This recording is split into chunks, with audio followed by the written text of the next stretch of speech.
going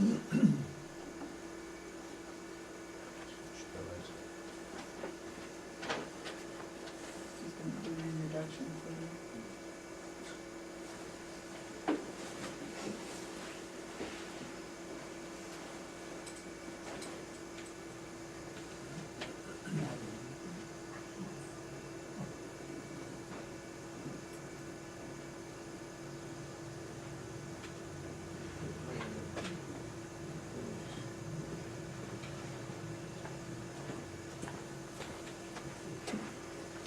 Right.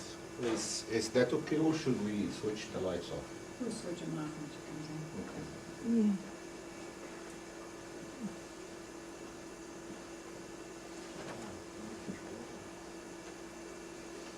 Right, good evening to all of you, ladies and gentlemen, and once again I'm honored to be with you. And today we are going to talk about a very important subject, which is gods and myth, religion in ancient Egypt.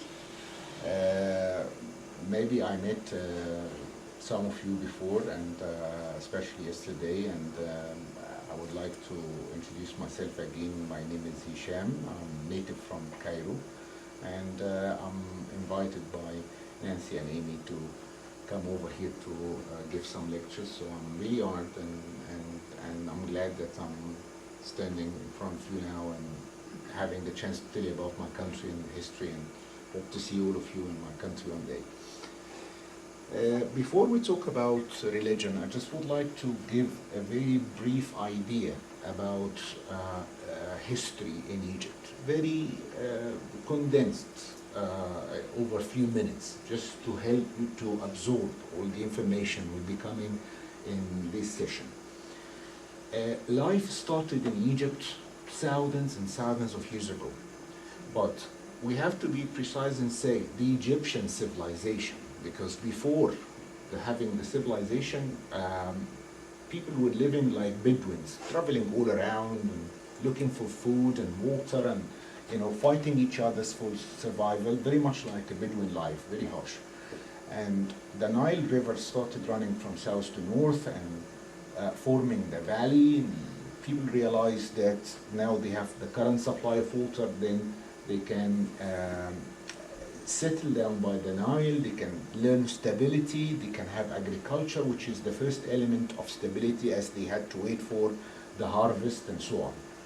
So started forming small communities, little villages, and then bigger towns and cities, and that was around 5000 BC. 5000 BC. Emmy? Yes. Yeah. Are you ready? Yeah. Good. Welcome everyone to a small oasis of ancient Egyptian culture in Jackson. Our distinguished guest lecturer is Hisham El.Meniawy, and he's a native of Cairo, and some of you already have this information, but not all of you have it, and studied at the university there, and has been with us for the past 5 days, and has lectured on art, tomb building, festivals, architecture. Hisham is employed as a lecturer and a guide in Egypt, and as a lecturer in England. Nancy Hoffman and I were in Egypt this past January on a trip, and we were lucky enough to have Hisham as our guide. And we were probably in a group of about 20, and we found that Hisham not only imparted information well and educated us about what we were seeing, but he also helped to put things in context so we could make sense out of the very exotic sights of Egypt. So welcome, Hisham, and I would like to mention our sponsors are the Art Association, Carter Gray, Suzanne Harris, the Episcopal Church of Jackson Hole, and Nancy and myself. Thank you, thank you. Right, 5000 BC, when life was almost established in Egypt by the river Nile, Egypt then was divided into two countries. Not like Egypt we know today, but Egypt was split into two countries, one in the north and the other one in the south. I will come to talk about this, but I would like to mention that when they realized that this life, the beautiful life they had, will come to an end sooner or later, they thought of what might happen to them in the afterlife. You know, what happens when they die. The answer to the question that the first life is limited, it will end by death, and then we'll be having a second life, an eternal life, which will be either in heaven or in hell, according to how we were good or bad in the first life. When they thought of the second life, they needed to worship or to believe in sort of super creatures to guide them and protect them and make their journey into the afterlife safe. Because it was sort of a tribal community, and each tribe had the chief of the tribe and also the wise man, who was not just a religious man, he was also like a magician, he was like a doctor, or the one who gives advice, the one who works on healing people using sort of herbs and different things. So they started making statues and masks for their gods. The priests, or let's say the wise men, used to wear those masks with different forms of animals or birds, very much like the rest of Africa at the time, and they were celebrating those festivals. From there they developed the form of the totems. The totems is very African and was used also in Latin America and most of the early civilizations. So they had the totems, as you can see here, and that was the very first form of making statues of gods. This is a totem of goddess Ma'at. Goddess Ma'at was a little feather on the top of her head. She was the goddess of justice, and I will come to talk about her later towards the end of my lecture. But she was a very important goddess because in the judgment day, after death, we'll have time in the tomb, and then we'll be invited for the judgment day. Then they will be weighing the heart and the feather. The heart, the human heart, and the feather of goddess justice. If the heart is heavier than the feather, it means that this guy was bad because his heart is full of sins. Then he will be thrown in hell. If the heart is equal or even lighter than the feather of justice, it means that he got a light heart and he's a good guy, so he would go to heaven.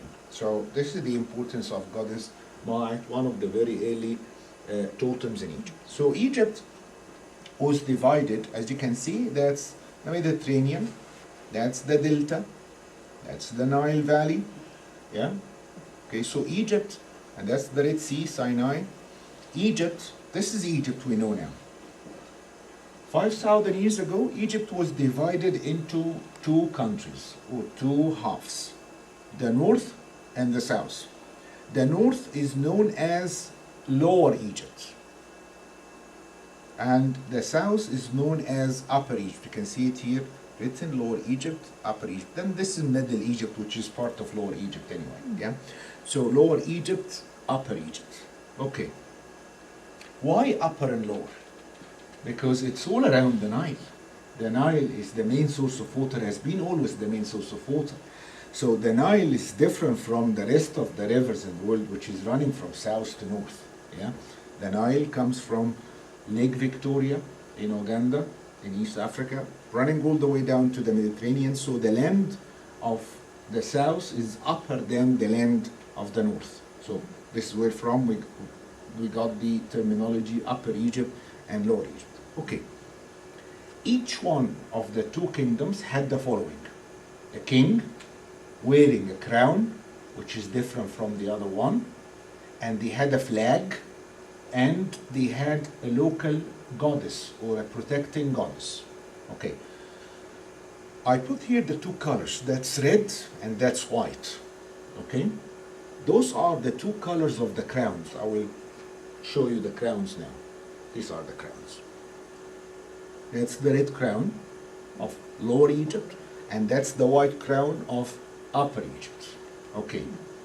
Maybe after we finish the lecture, you will be confused and you can remember which is white, which is red. We know that there are two crowns, one of them is white, one of them is red. Let me explain why the colors are like this. Here, Upper Egypt is very dry. Yeah? So if you are in the Nile Valley, it's green. But when you leave the valley for maybe few kilometers and sometimes less than this, yeah, sometimes less than a mile, you find yourself in the desert, either eastern desert or western desert. So the popular color there is the color of desert, sand, which is light yellow or white. So they use the color for the crown, white. In Lower Egypt, it's very fertile because of the delta and the branches of the Nile and so on. So it's very fertile. The color of the soil, because of the silt, the Nile silt, is reddish or brownish. So they use the red color for the crown. Okay? So here we see the two crowns. And you can see also that they are different in shapes, not just different in color. The shape of the red crown is very different from the shape of the white crown. Because they were like two kingdoms and they had their identities, so beside the crowns they had also the flags, yeah? And they had the protecting goddesses. In Upper Egypt, until now, it's less polluted and much cleaner than Lower Egypt. And it is also hotter. We're talking about 5 to 7 degrees centigrades hotter than Lower Egypt. Wow. Yeah? You don't feel the difference because it's already hot in Lower Egypt. So. But yeah, theoretically speaking, yes, it is a bit hot. So in Upper Egypt, they were growing the lotus flower. Yeah? The lotus flower or the lily flower or the water lily or the Nile lily, call it whatever you like. And because of that climate, it was very good to grow the lotus. So the lotus turned to be the symbol of Upper Egypt. When you carve the lotus on the wall, when you put it on a piece of paper or whatever, so this is like a flag. Yeah, that's Upper Egypt. In Lower Egypt, in the marshes of the delta, they were growing papyrus. Yeah, it's cooler and it's very good for papyrus and so on. So the same thing, papyrus turned to be the flag or the symbol of Lower Egypt. Okay, in Upper Egypt, until this very minute, especially in the winter, Upper Egypt, Aswan in particular, attracting lots of birds migrating from Europe, looking for the warm weather. Yeah. So in ancient Egypt, it was the same thing, if not even more. So they have chosen, because they had a great observation and they were sitting and watching what's happening all around them, and they found lots of birds flying everywhere in Upper Egypt. They have picked up one of them to be the strongest one, which is the female eagle or the vulture, to be the protecting goddess of Upper Egypt. In Lower Egypt, the marshes of the delta, what do you expect? Plenty of water and marshes and so on, so snakes, lots of snakes in the delta. They have chosen the strongest and the most deadly one of all, which is the cobra, to become the protecting goddess of Lower Egypt. Yeah? So here, you will see that Egypt, after being split into two countries, they had a civil war. They were trying to unite the country, and the civil war started. How long did it last for, the civil war here in the States? 4 years. 4 years. Okay, in Egypt it was 2,000 years.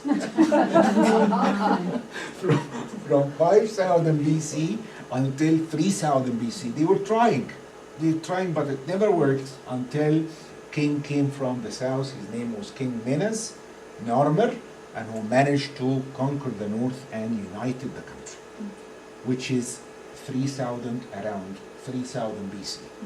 Around the same time, the language hieroglyphics was established. So it's a written history. Before that we have history, yes, but nothing is written about the history, so we don't know much about it. Yeah? So it's a written history. It's a pharaonic history of Egypt, started at 3000 BC because Egypt became united, and the king who's sitting upon the throne started to wear the double crown.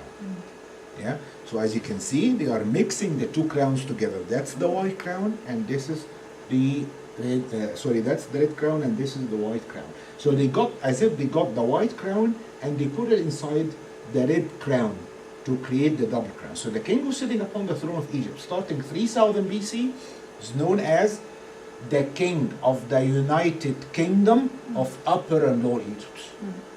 Yeah? The word Pharaoh is derived from the word Bir'u. Bir'u. Pharaoh. Pharaon. Pharaoh. Bir'u means the big house, the big palace, indication of the ruler of the country. Okay, the pharaohs ruled Egypt from 3000 BC until the Greeks came to conquer Egypt with Alexander the Great, exactly in the year 331 BC. We make it 300 easy to remember. From 3000 till 300 BC, that's pharaonic Egypt. Alexander the Great came to Egypt. He was a smart man, realized that religion is the main issue in Egypt, so he decided to play the same game, and he made himself the son of the gods, like the pharaohs. Yeah? His assistants didn't like it. His generals and so on, they thought that he's gone banana. But it was not. The guy had a vision, and he was ahead of his time. He knew that this is the best way to gain the Egyptians, yeah, to make them love him, to make them accept him, and this is what happened. So Alexander the Great and all the followers of Alexander, the Greeks or the Ptolemies in Egypt, until Cleopatra, the last member of this family, ruled, were all acting as Egyptians. They were born in Egypt, they lived in Egypt, they were educated in Egypt, brought up in Egypt, died in Egypt, and buried in Egypt. Even Alexander the Great is buried in Egypt. Yeah?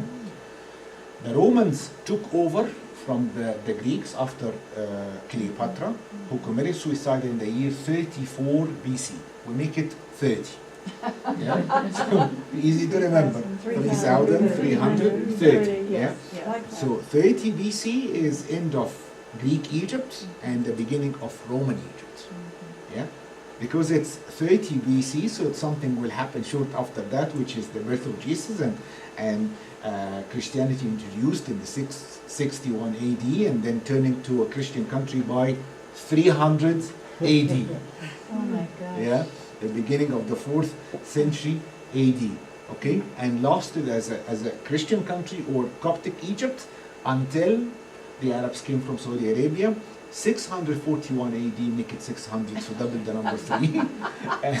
and Egypt since is considered as an Islamic country, and the main religion is Islam, and the main language is Arabic. This is very briefly about the beginning and the different stages of the Egyptian history. So as I told you about the goddesses, the protecting goddesses, and the lotus and papyrus, here you can see the cobra, yeah, and the cobra is wearing the red crown. We don't have the color, but we know it because we know the shape of it, right? And the cobra is standing on top of papyrus. Okay, here we have the vulture wearing the white crown, and that's the lotus. So these are like the two symbols of Upper and Lower Egypt. The name of the cobra goddess was Wadjet, and the vulture was Nekhbet. Okay? Most of the gods in ancient Egypt had bird animal forms and human forms. So here you can see another picture of Nekhbet and Wadjet, and you can see them in the human form now. This is a funny caricature or whatever, but it gives you an idea about it. But this is the original figure. Yeah, the king is in the middle. Can you see it? Yeah. Yeah. The king is in the middle. He's wearing the double crown, and the two ladies here. Yeah, Wadjet, the cobra, and the red crown. Yeah, and Nekhbet with the white crown. They are touching very gently and fixing the crown, the double crown, upon his head, like crowning him and saying that you are the king of the two lands. We are the representatives of Upper and Lower Egypt, and we acknowledge you as the king of the United Kingdom of Upper and Lower Egypt. And by the way, this scene is from a temple called Komombo, which is a Greco-Roman temple. So the king here was not a pharaoh, but he was a Ptolemy, a Greek ruler. So that's a very good example to know that the Greeks carried on the same rituals. They were doing exactly the same thing. Yeah, they were acting as the sons of the gods. Now the main thing about religion, that although they had more than 2,000 gods in ancient Egypt, yeah, I mean every corner, every street, every block, I think they had a god or a goddess. But deep inside, they believe that they have only one main god. Yeah? The main god, regardless his name, because they've given different names to that god. He was the sun god. Yeah? The most common name of the sun god was Ra. And that's a picture of Ra. So let's think about it this way. The other gods, the secondary gods, were in charge of certain missions, and when they finish, they report to the main god. The goddess of love, the goddess of war, the god of hereafter, creation, mummification, name it. Yeah? And they were all reporting to the main god. So we had different theories about the beginning of creation and how gods were created or started in Egypt. Of course, we know that now the main god is Ra. Yeah? So this is like a chart of the gods. One of the theories, it's known as Heliopolis theory. And Heliopolis, by the way, means, it's a Greek name, and it means the city of the sun, or the sun city. Yeah? And Heliopolis, originally before the Greeks, was the heart of the belief of Ra, the sun god. That was the center of his cult. And now Heliopolis, or the old city Un, they are part of the greater Cairo. And if you ever go to Cairo one day, so when you get to Cairo airport, it's located in Heliopolis. So Heliopolis now is a very nice residential area, but in ancient Egypt was the center for the cult of Ra, the sun god. So here you see Ra, and the ancient Egyptians believed that Ra created himself. Ra, as the main god, created himself. And then he created two pairs of gods. Shu, the god of air, and Tifnut, the goddess of rain. Okay? The first two. Shu and Tifnut. And then he created Geb, the god of earth, and Nut, the goddess of sky. Right? We'll go down after that to the children of Geb and Nut. You're trying to explain the magnificent phenomena of creation on earth and the sunrise and the sunset, because they were sitting and watching every day what's happening. The sun rises and then travels all the way, sits behind the mountains of the West Bank, and I'll come back to this chart, but I would like to show you that scene, or that figure of Nut, the sky goddess, and Geb, the god of earth. They believed that at the beginning of creation they were attached to each other. They were forming one body, yeah, when they were married. And then the god of air, god Shu,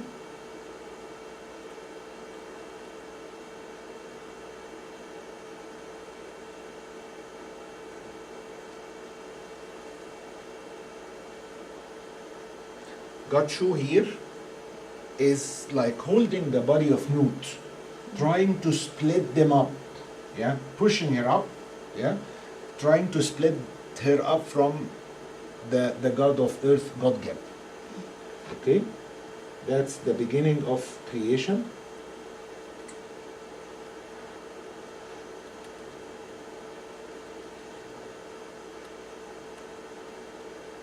Right. So you can still see this is a beautiful figure from the temple of Dendera showing goddess Nut. You can figure out the face now. Can you see the face? Yeah. And that's her body. Here you can see the arms. yeah. You got it? Here's the hand. The arms Yeah. and the hands. And that's the legs and the feet. Oh, You got it? yeah. So she is standing very much like stretching her legs like this, stretching her body like this. Yeah? Touching earth. I will show you this, maybe it's clearer. Can you see it? And here, that straight line is earth. Yeah, the planet earth. So although the god of air tried to split them up, he couldn't, because you can see that she's still attached to her husband, Geb, from one side, touching him with her hands, from the other side with her feet. Yeah?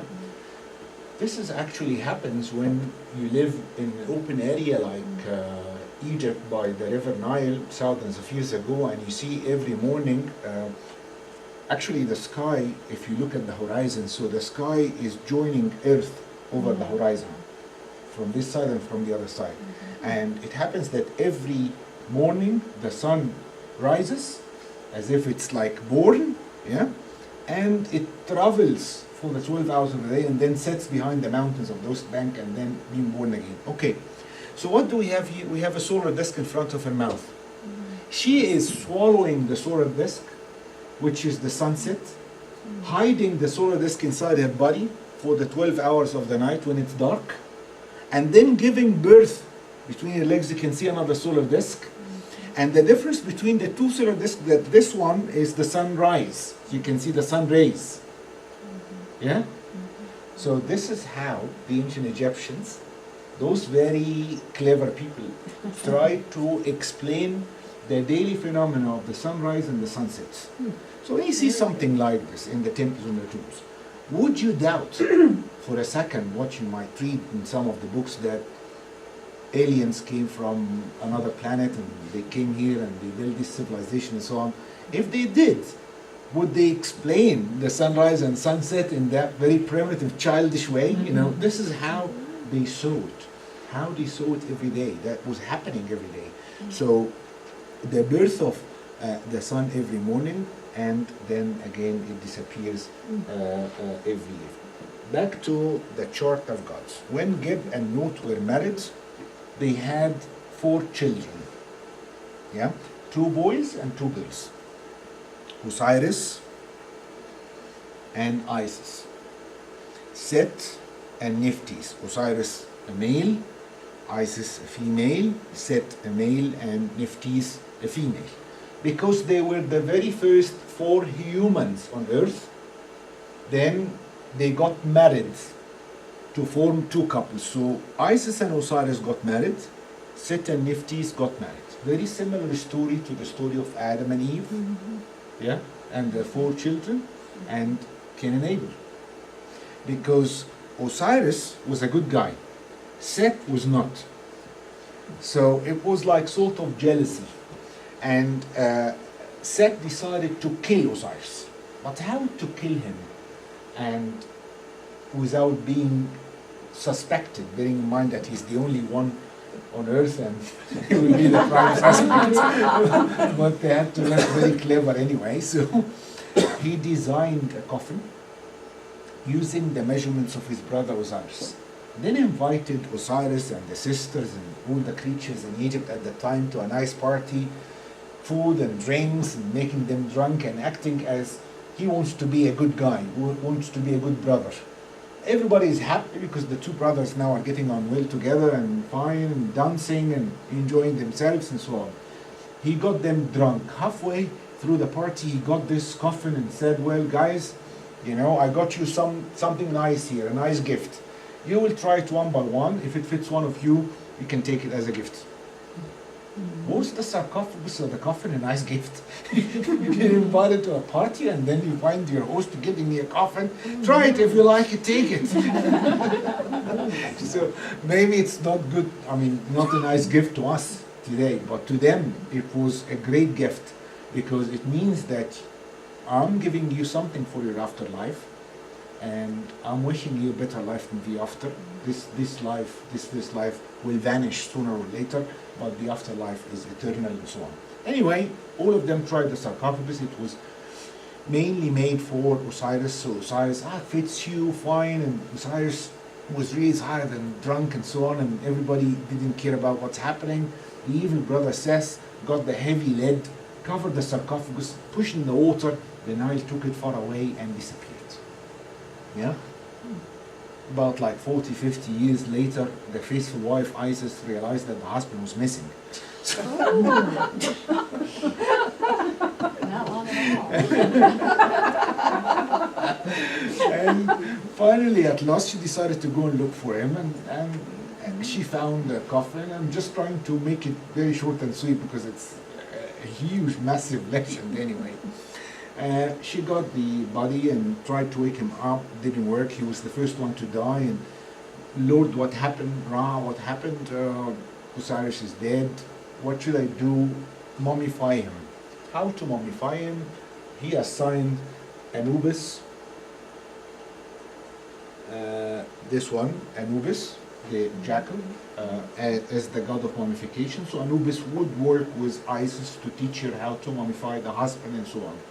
She put the mummy in the same coffin, done the mummification, put the mummy in the same coffin, and put the coffin in the marsh of the delta, and she was visiting the tomb every now and then, making offerings and stuff. And one day, the evil brother Seth found the coffin when he was hunting in the delta. It's not the one I made for my brother Osiris a long time ago, I think so.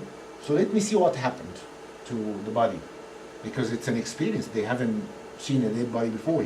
Osiris was the first one to die. He opened the sarcophagus and found the body is still in perfect condition because of mummification. So the story tells us that mummification is very important because it preserves the mummy or the body. Okay, what should I do now? If the body is left like this, then he would come back to the afterlife. His soul would recognize him for the afterlife, and then the gods will punish me for murdering him. What should I do? He was very evil. So he decided to destroy the body by chopping off his body. He got a sharp knife and start chopping the body in pieces, scattering the pieces far and wide all over the country to make it impossible for his soul to come and recognize him. Yeah, evil. How many pieces?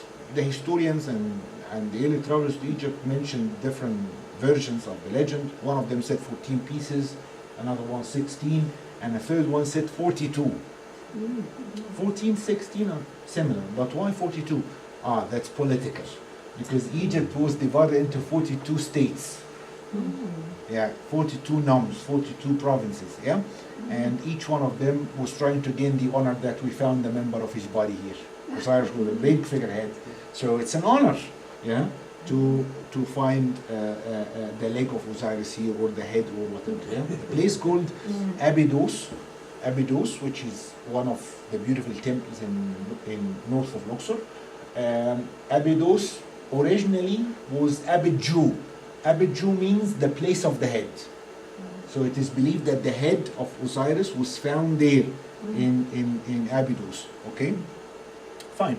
Anyway, Isis went one day to the tomb, nothing is there. Lord, what happened? He told her the story. Isis, you have to go and look for and collect those pieces. Lord, I love my husband, but not that much. You know, you're asking for too much. Okay, so I will help you, and I'll make you a great magician and provide you with 2 magic wings. Yeah? So you can fly like a bird. Okay, Lord, still difficult. Can you give me some more help? Yeah, I'll make your sister Nephthys also a great magician, and both of you flying like birds. And when you go to museums and look at coffins and sarcophagi, you find the ladies with wings, like holding the coffins. Yeah, those are the 2 ladies, Isis and Nephthys. Yeah. So anyway, they collected the different members of the body, and then she was given only one night to spend with her husband Osiris before he will be taken to heaven to become the god of the hereafter. And during that night, they conceived the child Horus, the falcon. So here you can see that's Isis in the human form, and that's Osiris. And here the king, Ramesses II, yeah, and he's burning incense, while Isis is holding the sistrum, which is a musical instrument, like part of the ritual, and he was burning incense to Osiris. What is the connection between the pharaoh and Osiris? Here you can see the resurrection. Those who came to the lecture yesterday, I put this on. That's the father of Ramesses II, Seti I, from his temple Abydos, the place of the head, and that's the jed pillar, which is the backbone of Osiris, representing the resurrection of Osiris, that Osiris will resurrect from the dead for the afterlife, and he's handling the jed pillar to Isis, and she's receiving it from him. So the connection between the king and Osiris is very important, because the son of Isis and Osiris, Horus, yeah, the falcon, the king, whoever the king was sitting upon the throne of Egypt in the name of Horus. So he is the living image of Horus in his life. When he is dead, he will be mummified and taking the form of Osiris. Back to Osiris here. That's the mummy form. Yeah? You got it? So any of the kings will be Horus in their life, and after death, they will turn to be Osiris. Yeah? Osiris, by the way, is associated with the Orion star. And you see the similarity of the name, Osiris, Orion. So they believe that after death, they will turn to be like a shooting star. Okay, that's a making love scene. Yeah? An ancient Egyptian porn scene. And you can see here Osiris laying down as a mummy, and Isis as a bird flying over his body, yeah, receiving his seeds. This is how they made love together and conceived the child Horus. Yeah? That's why Isis was named Virgin Mother Isis, because there was no actual making love between the two of them. He was dead and mummified. So Horus was born as the child of Isis and Osiris. He was a little baby. He was in great danger because of his uncle Seth, who was searching for him everywhere and was trying to kill him because he's the seed of Osiris and he has to kill him and so on. Isis and her best friend Hathor, they both looked after the baby and they fed him well and they protected him and so on until he became young and strong man.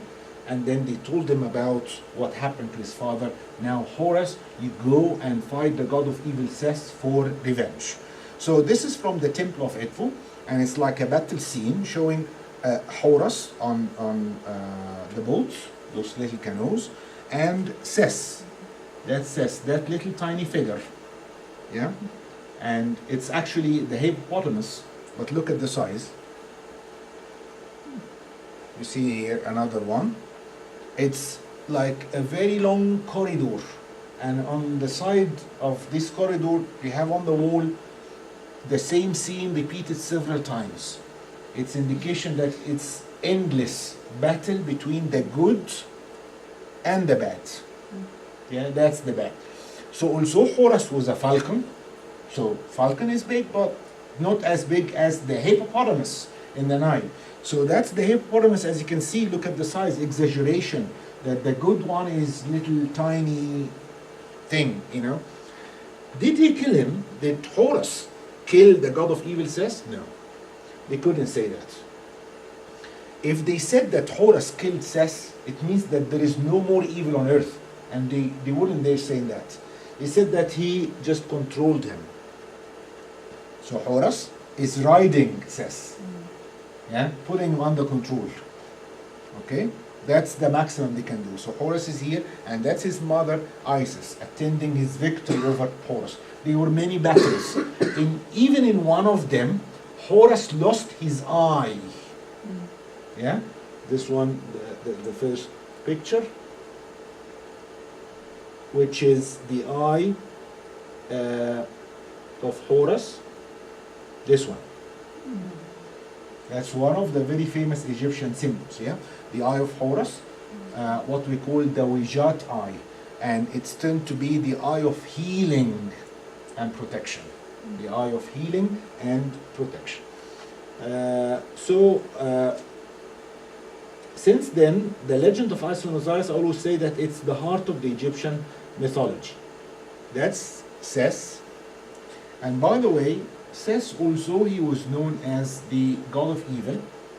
He was also known as the god of the desert. Of course, the Nile Valley is full of wealth and food and water and so on. Desert is harsh and difficult.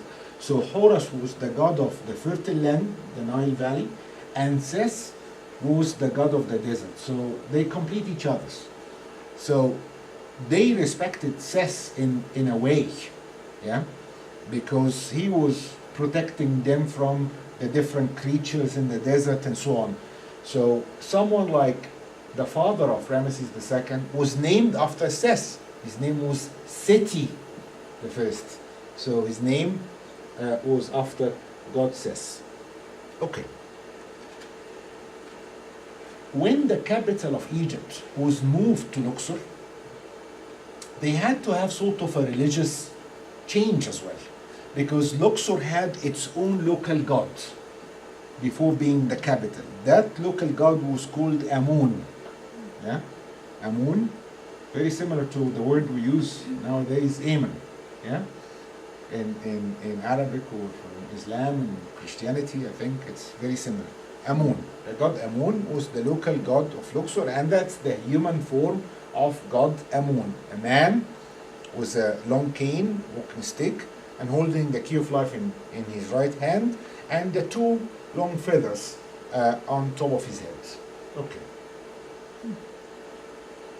When they moved the capital to Luxor, they wanted to make the local god Amun the main god of the whole of Egypt. So they joined Amun with the sun god Ra. Yeah? So that's the figure of Amun Ra, who was worshipped starting from 1500 BC in Luxor, ancient Thebes, and remained the main capital of the main god of Egypt until the very end of the Egyptian civilization. Alexander the Great, when he came to Egypt, he considered himself a son of Amun-Ra. Yeah, you see that the religion lasted for a very long time. One of the most famous god ever being worshipped in Egypt. Okay. This is a plan of an Egyptian temple. And actually the most well-preserved temple in Egypt is the temple of Edfu, which is halfway between Luxor and Aswan. We have to understand something very important about the Egyptian temples. The temples are not like churches, like here. They are not like mosques. They are not like synagogues. They are not like any sort of temple or active religious site nowadays. The temple was the house of the gods. That's it. So the one who was supposed to be there was the god. Those who were allowed into the temple were the servants of the god, who were coming just to serve. It's not a place for the locals to come and practice, and no.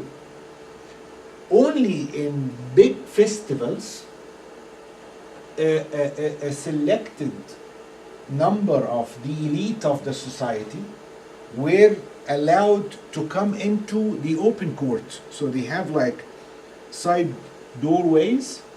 That's for the elite of the society, the high officials and stuff. But that's the main entrance. So I got this plan because I would like to give you an idea about the rituals in an Egyptian temple. The king was the high priest of all temples in Egypt. Okay. and he had to act as a high priest sometimes. But he cannot be in all these temples at the same time, and he cannot look after all of them. So they used to assign a high priest of each temple who was acting as a high priest, but when the king was visiting that particular temple, so he was acting as the high priest, and the original high priest of the temple would be assisting him performing his duties. Very important thing happened and used to happen in the Egyptian temple, which is making offerings.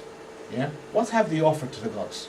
They have offered food, drinks, animals, birds, lotus, papyrus, gold, silver, precious stones, and even the fertile land in the town or the city, which is quite precious, was dedicated to the god. So the king is going to the temple one day, and on the map, I'm dedicating this piece of land, let's say 5,000 acres of land or 10,000 acres of land, to god Horus or to goddess Isis or to whoever. Yeah, of course, the god is like a little statue in the Holy of Holies, so he's not enjoying this wealth. Who does? The priests. So more temples means more money, means more power, means, So it's very important, and I will come to talk about the conflict when they changed the religion, what happened and who won. So the offering, the most common offering is food and drinks. Everywhere we go, temples and tombs, we find these offering tables full of food and drinks. They never had human sacrifice. They never sacrificed human. Yeah? They sacrificed animals, yes, but they never sacrificed human. So the common offering is food and drinks. If it was food and drinks, you think that this offering was daily, weekly, monthly, or annual offering? What do you think? Daily. Daily. Makes sense. Everything made sense in ancient Egypt. So it was a daily offering. And how many times a day? Yeah? What do you think? 5? 3. 3? Okay, they were 3 times. Yeah? Well, of course, 3. Can you guess? Yeah, 3 can you guess what time of the day? 3 p.m. Okay, you may say breakfast, lunch, and dinner. Okay, good. So actually, maybe we have now breakfast, lunch, and dinner because in ancient Egypt, thousands of years ago, they used to have 3 times offering. But why it was 3 times offerings? Yeah. In Egypt, as I mentioned before, although we had that large number of gods, they had only one main god, the sun god. In a country like Egypt, you cannot ignore the sun. You get up early with the sunrise, do anything and everything from sunrise to sunset. It gets dark, you go home, you sleep, you wake up the following morning and start again and so on. So everything is related to the sun god. And he was the supreme god of all the Egyptian gods. So everything has to be related to him. So the early offering, instead of breakfast, we say sunrise. Yeah? Then midday, then sunset. 3 times offering. And the king had to come and make the offering himself 3 times a day. Of course not. He cannot do this. Yeah? Especially that he will go to all the temples of Egypt at the same time. He should be at sunrise here and there. Of course, the high priest was doing this, but when the king is attending a festival, so he's the one acting as a high priest, and he was the one making the offerings.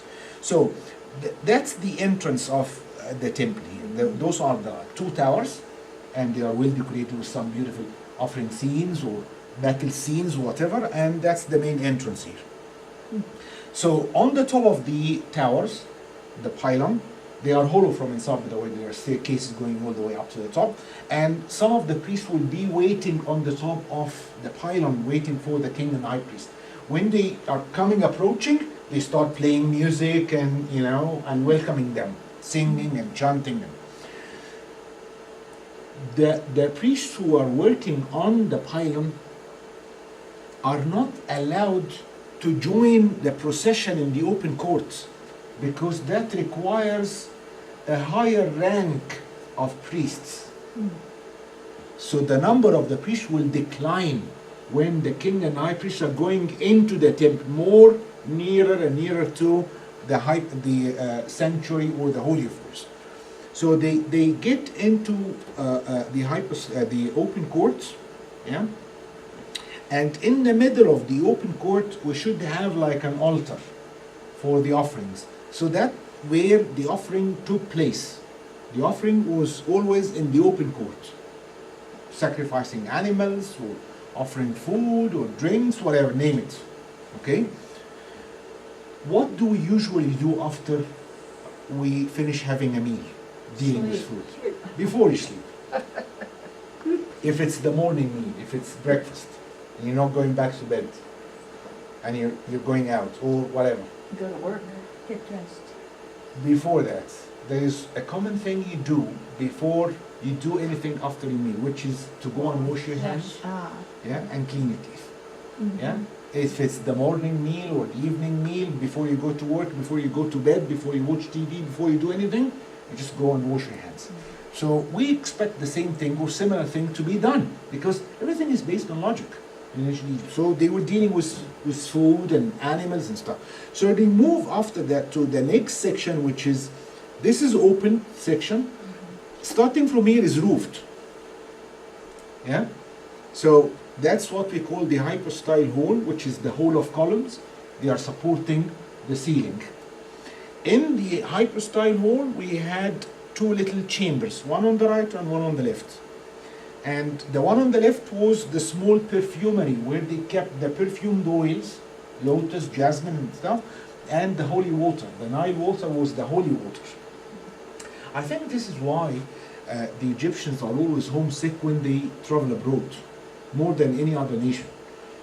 Because it goes back into the roots of Egypt that we believe if you are dead and you are not washed and purified in the Nile water, you are not wrapped in Egyptian linen, and you are not buried in the Egyptian soil, then there is no second life for you. Your life, your soul will be lost in the middle of nowhere. And we have a beautiful novel, as a letter was written by one of the elite of the Egyptian society who, for a reason, ran away from the country and went to live in Palestine and so on. And he got married and had kids, and he was getting old and he was about to die, so he told his children that I want to go back to Egypt, but I have to ask the permission of the Pharaoh. The guy's name Sunuhi, by the way.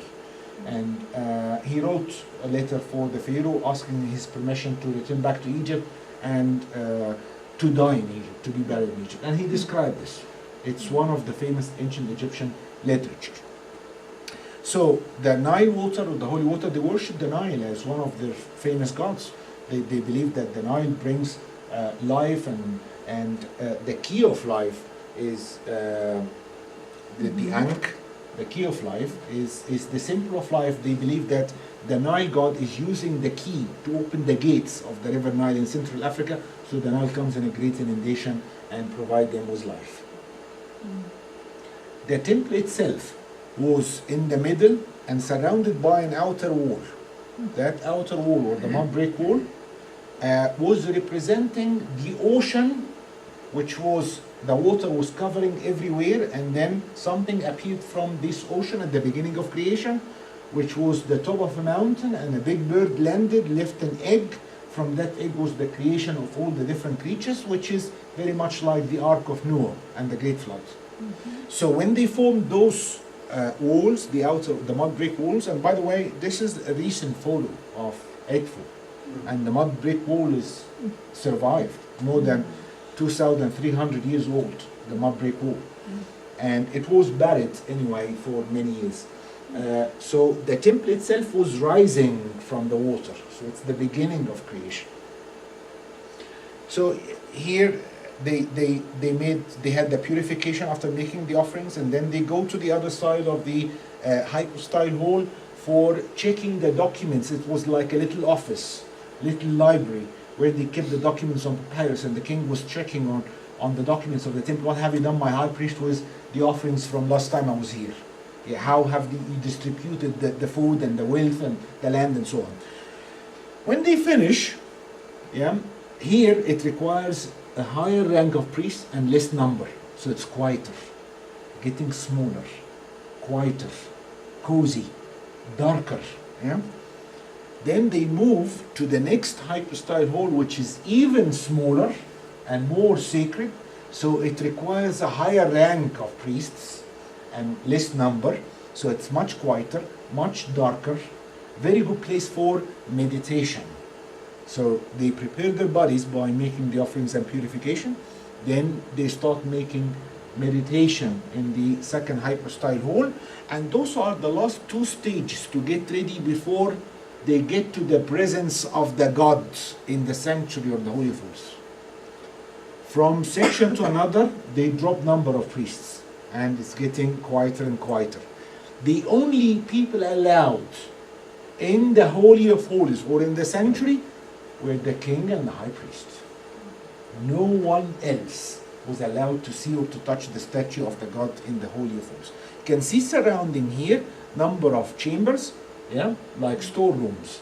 Those are to store the different equipments and different tools they use on daily basis for the rituals or for the treasures of the temple and so on. The key of life. Here is a beautiful scene showing Ra Horakhti, the sun god, Horus and Ra joined together, and he's pointing the key of life to the nose of the king. Yeah, to give him life, to give him long life on earth and after death. This is from the Valley of the Kings, by the way, and the colors are really vivid in many of these tombs. Also, we have a beautiful libation scene that you can see two of the famous gods of Egypt, Horus, and the other one, Tot, the ibis-headed god Tot, not King Tot. King Tot was named after god Tot, Tutankhamun. Tot, this one. Ankh is the key of life. Ammon. Now you know the three of them, yeah? We've seen the god Ammon, seen the key of life, and this Tot. Tot, Ankh, Ammon. So when you meet your friends, tell them, don't call him King Tot. Yeah?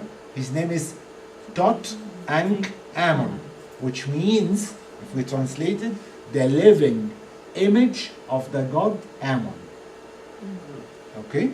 So Tot, the god of wisdom and writing, who was supposed to write the names of the kings on the leaves of the tree of life in the form cartouches, and God Horus, the god of protection. Each one of them is holding like a jar, and they are doing libation of the king who's standing in the middle. What's coming out of the jar is not water or liquids, but actually they are the symbols, which are the keys of life and the stick of power. Yeah? Okay, that's to give him life and power. This is a plan of Karnak, and that's the innermost section and the old section of Karnak, and that's the sacred lake. Karnak is the largest ancient monument. This is another plan here. It's not, must be clearer. And what's running here is another extension of Karnak, and there is the beginning of the avenue of the Sphinx, which is running to the temple of Luxor. It's like 2 miles. Yeah. So that's Karnak, which is not a very good example for a temple, because Karnak, building temples in ancient Egypt was like a national project. So it could take like hundreds and hundreds of years. Edfu, the one I showed you before, this one, took 180 years to build. 180 years. While Karnak took around 2,000 years to be finished. It's a national project. It's not like the tomb. The tomb is something personal. You build it for one king. If he is dead before it's finished, tough luck. They're gonna use it unfinished. Yeah? But for the temple, it's a national project. I'm not building it for myself, I'm building it for the gods. So if I'm dead, then my successor will carry on. And something like Karnak was a great honor to have your name written down somewhere in Karnak. It's the house of the main god Amun-Ra. So there is nothing more important than Karnak. Edfu, they started building in the year 237 BC and they finished 57 BC. So it's about 180 years. While Karnak, it's about like 2,000 years. Okay, that's Amun and Ra. Give you like a little bit of a comparison between the gods and a little bit about each one of them. So Amun was the local god of Luxor, and Ra was the sun god, the main god from Heliopolis. Later on they were joined together to form Amun-Ra, and we saw this before. Isis, Osiris. Yeah, they were married and they had the son Horus. Isis was the goddess of love and beauty, and Osiris was the god of the hereafter, the one who's weighing the feather and finding out if he's good or bad. Then Hathor and Horus. When you read the name here written in English letter, you pronounce Hathor. Yeah? But actually the original name, I say Hathor. Yeah? The original name is a combination of two words. Yeah? Hat, H-A-T, like hat, yeah? Which means house, and Hor is Horus. So it's the house of Horus. Hathor is the house of Horus.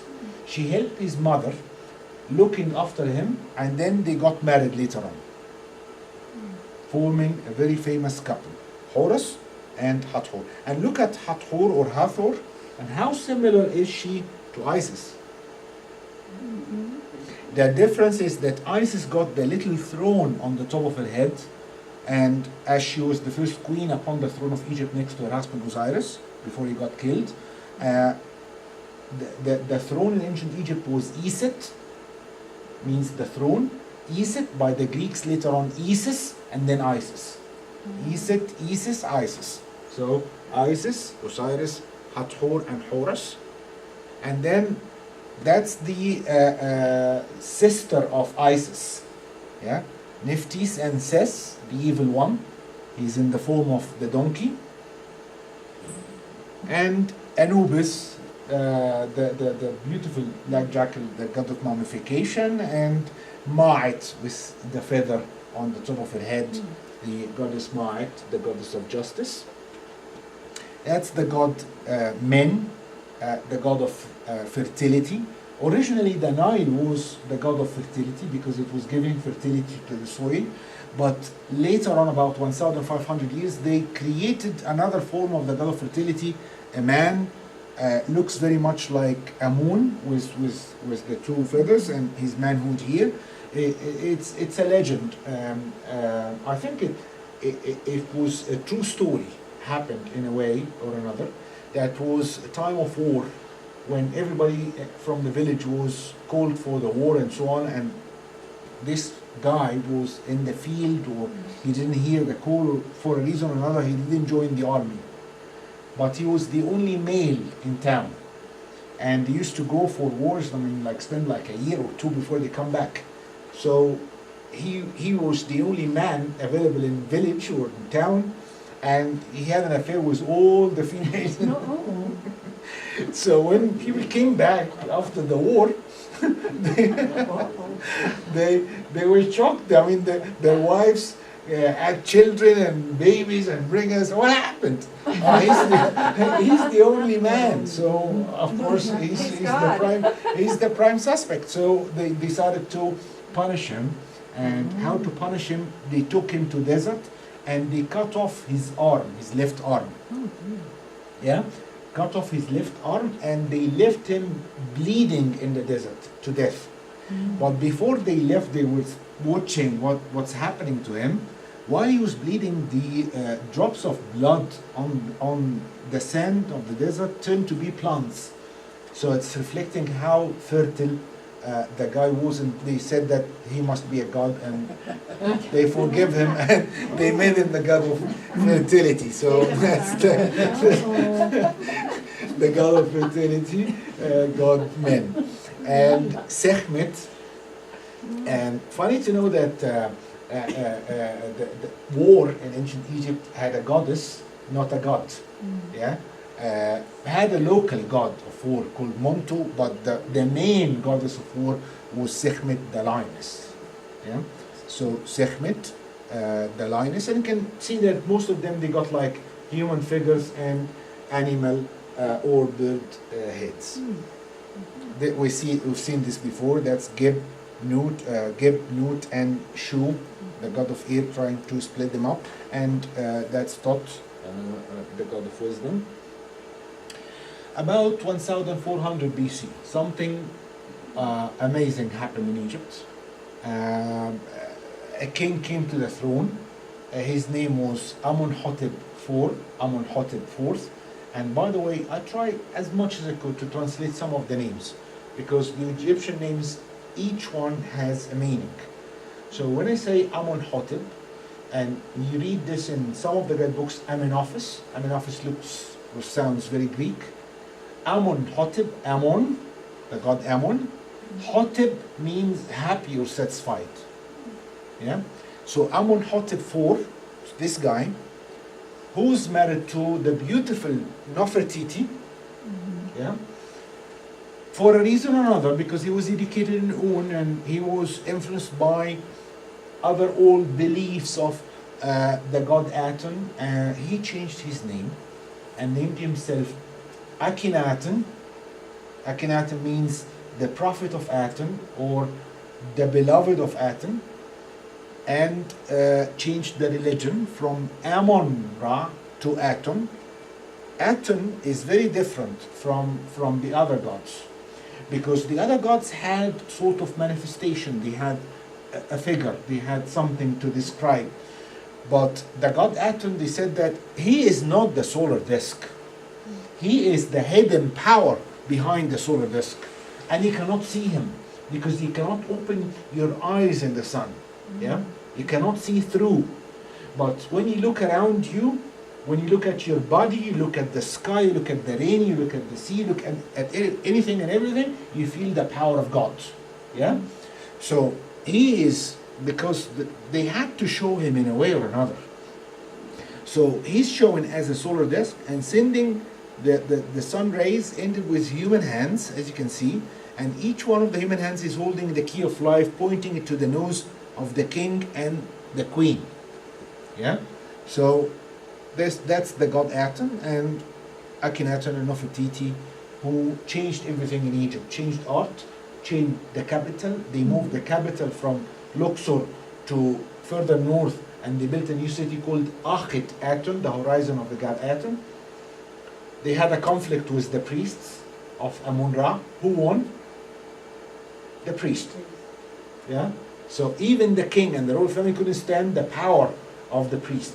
Yeah? And what happened to that poor couple? Disappeared. Yeah? They just disappeared. We don't know what happened to them. And the one who came after them ruling Egypt was the little boy, the boy king, the golden pharaoh, Tutankhaten. Is he the same one? Yes. He was named Tutankhaten originally, and because his father Akhenaten disappeared or died or got killed or whatever, and those who took over, they were loyal to Amun-Ra, so he changed his name to be Tutankhamun. Yeah, he's the same one. But until he was 9 years old, he was called Tutankhaten. Yeah? And that's another figure of the god Aten. And the sun rays and the human hands. He's always accompanied by his beloved wife, Nefertiti. Yeah? So this is, ladies and gentlemen, briefly about the ancient Egyptian religion and gods. And the last slide here is just to show you where is the city of Akhet Aten, the city of Akhenaten and Nefertiti, where they lived, and from there they disappeared, which is nearer to Cairo. Here, that's Abydos, if you remember I told you about this earlier on. Abydos, the place of the head, and that's Luxor here. And here is the old location of the city of Akhet Aten. If you've noticed my family name on my business card, it's El.Meniawy, and it's named after the city Menia. And Menia is here, which is the town of Akhenaten and Nefertiti. That's the modern name of the city, Menia. Yeah? So I hope, ladies and gentlemen, that I've covered most of the things related to religion and gods. I know that we can keep talking and talking, but I don't want to get you bored, and might have some questions if you have any questions, so we can discuss it together before we finish. Do you have any questions? Yes, sir. Yes, so is there any remaining group that still worship Ra? No. Nobody in Egypt actually is practicing the old beliefs or the old religion. we have only two main religions are practiced in Egypt now, Islam and Christianity, Sunni sect and Coptic sect. But we do get some groups from other parts of the world. We have some American people, they come to Egypt and they believe that they are the descendants of the pharaohs, and they are related in a way or another to the old beliefs, and they have rituals and they do this. And actually I would say that it's mostly Americans and French, now start to be English as well, or British. We start to get some of these groups as well. They have sort of meditation and some religious rituals and the things. But if you talk about the Egyptians, no, we don't worship those gods. And we think that it's very similar anyway. So it's the same origin and the same sort of concept. Because to me, religion, and I think it should be to everyone, religion is something to enhance the relationship between humans and gods. That's the first part, but it's not the most important part actually. The second part is to enhance the relationship among all of us. So how we treat each other. Yeah. So you can keep going to the church and the mosque, whatever, doing pilgrimage, and yeah, but you're not good to your neighbor, or to your colleague at work, or to your wife, or to your husband. So if religion does not enhance your life and your attitude and your mentality, tough luck. You know, yeah, because you know God doesn't need us. God doesn't need our worship and time in the church or in the mosque.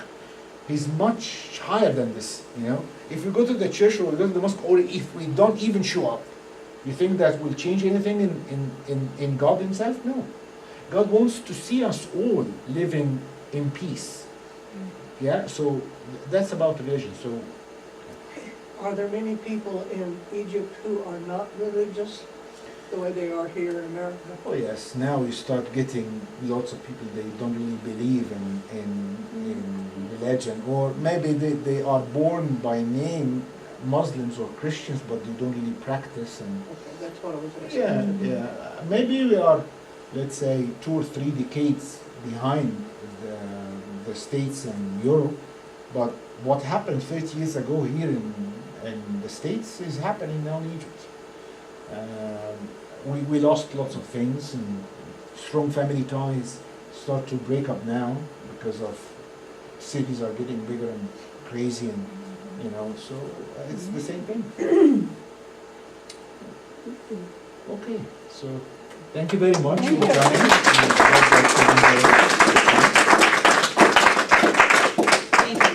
Thank you, Nancy. I would like to say special thanks to Amy and Nancy. They've done a great job, actually. Yes, thank you.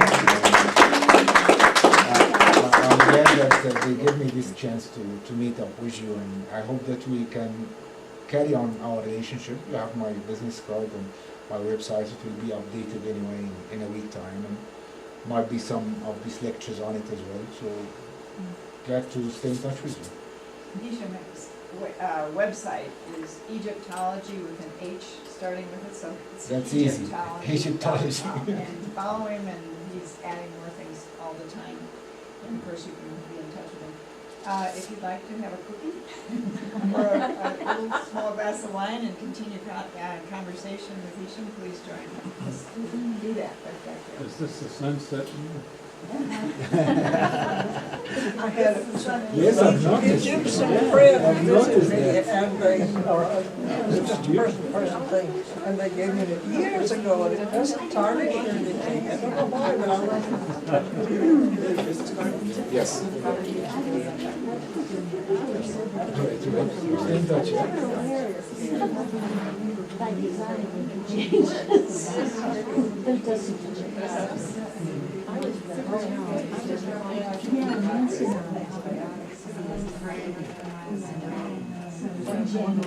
I've been there a long time ago, but I didn't know, I'm really looking at lots of things not knowing.